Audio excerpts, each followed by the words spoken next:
S.C. Burma, work and energy, question number 56. Above of a stationary pendulum is given a sharp hit to impart its a horizontal velocity v is equal to horizontal speed यहाँ पे दिया हुआ है, that is v is equal to under root 3gl. Okay, यहाँ पे दीजिए find the angle rotate by the string before it becomes slack. चलो हम बात करते हैं।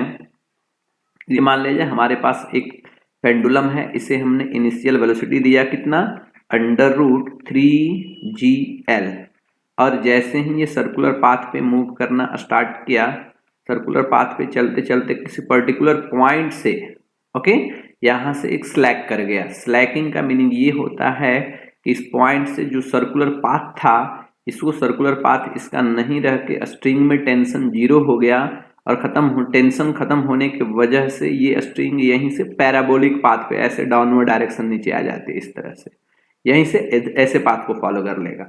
तो मान लिया हमने पॉइंट ये है जहां पे इसको क्या किया, स्लैक किया। इससे अगर होता तो ये फॉरवर्ड ऐसे मूव करता, बट इस पोजीशन पे स्लैक कर गया।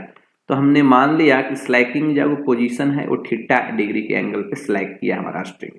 ओके, और स्लैकिंग का मीनिंग होता है स्लैक, दैट मीन्स टेंशन इस पॉइंट पे क्या होगा, जीरो। इस पॉइंट को हमने क्या मान लिया, बी।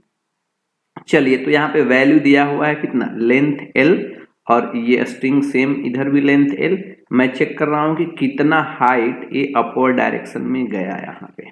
ओके, तो चलिए, ये अगर एल है तो इधर वैल्यू यहाँ से यहाँ तक लेंथ कितनी आ जाएगी, अगर ये एल है तो ये आ जाएगी हमारी एल कॉस थीटा, कंपोनेंट हमने ले लिया एल कॉस थीटा, और यहां से यहां तक कितना है L, total length L plus L cos theta.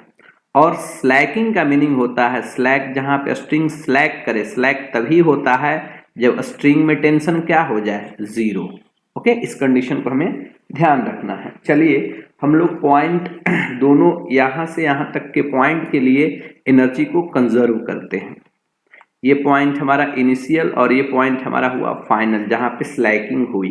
तो मैं लिख सकता हूं kinetic energy plus potential energy at initial position is equal to kinetic energy plus potential energy कौन से पोजीशन पे, फाइनल, जहां पे स्लैकिंग हुआ है। चलिए, तो ये काइनेटिक एनर्जी लिखते हैं इनिशियल पोजीशन, ये इनिशियल पोजीशन है, तो लिख सकता हूं half into m into v square. इसका टोटल स्क्वायरिंग करेंगे तो कितना आ जाएगा, 3gl। और पोटेंशियल एनर्जी इस सब लोएस्ट पॉइंट है, तो पोटेंशियल एनर्जी सबसे इसी को रेफरेंस क्या मान लेंगे, जीरो। तो पोटेंशियल एनर्जी हो गया zero is equal to kinetic energy. यहाँ पे अगर हम लोग काइनेटिक एनर्जी लिखना चाहें तो ये हो जाएगा हमारा हाफ एम, ये वी, यहाँ पे वेलोसिटी जीरो नहीं होंगे बट काइनेटिक एनर्जी जीरो होगा, तो half v square, half m b square plus potential energy कितना हो जाएगा हमारा, एम कितना लेंथ ऊपर गया है, L plus L cos theta. तो मैं लिख सकता हूं m g into one m g L plus L cos theta, L plus L cos theta, this is the total distance from the lowest position. अब हम इसे सॉल्व करेंगे तो देखिए ये सभी टर्म एम एम और एम कैंसिल हो गए क्या, ये आ गया 3 ओके 2 भी इधर हम लोग लिख सकते हैं। आइए मैं थोड़ा सा इसे और सॉल्व कर लूं, तो ये हो जाएगा हमारा 2 भी अगर हम लोग कैंसिल कराते हैं तो ये आ जाएगा 3gl is equal to okay v square. इसमें 2 नहीं था, हमने कैंसिल कराया, दैट मीन्स लिखना पड़ेगा, तो ये आ जाएगा 2gl प्लस ये 2l cos थीटा। ओके, इतना आ गया। तो आप ध्यान देखें, मैं क्या करूं, v square is equal to यहां से आ जाएगा, इसको इधर शिफ्ट किया तो आ गया कितना, ओनली gl माइनस कितना आ गया 2gl, इसमें जी हमारा छूट गया है, जी यहाँ मल्टीप्लाई होगा ना तो यहाँ भी जी होंगे एक।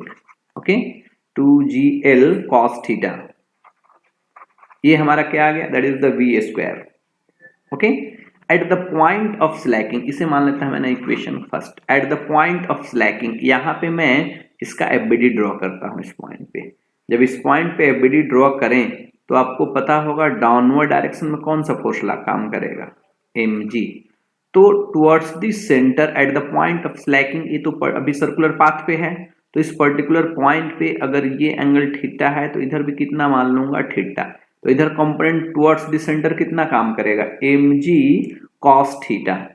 तो at the point of slacking required centripetal force is equal to क्या लिख सकता हूं mv square upon r। At the point of slacking okay centripetal force is equal to कितना आ गया mg cos theta is equal to लिख सकता हूं mv square upon r। r की जगह कितना है टोटल ये लेंथ क्या है l, तो मैं कंप्लीट क्या लिख सकता हूं यहाँ पे l।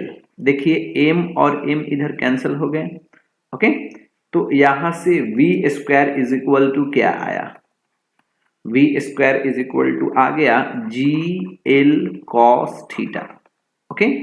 This is the second equation from equation first and second, from equation first and second दोनों इक्वेशन को जब हमने कंपेयर किया तो मैं लिख सकता हूं g L cos theta is equal to g L minus 2gl cos theta. ये वाली वैल्यू हमने यहाँ पे रख दी। जब इसे सॉल्व किया तो ये कितना आ गया 3gl cos theta is equal to gl। देखिए l और l फिर ये क्या हो गए देखिए, तो ये g भी कैंसिल ओके, इधर हमारा l भी कैंसिल, तो cos theta is equal to आ गया हमारा 1/3। तो थीटा इज इक्वल टू मैं लिख सकता हूं cos इनवर्स 1/3, इतना एंगल डिफ्लेक्ट होगा।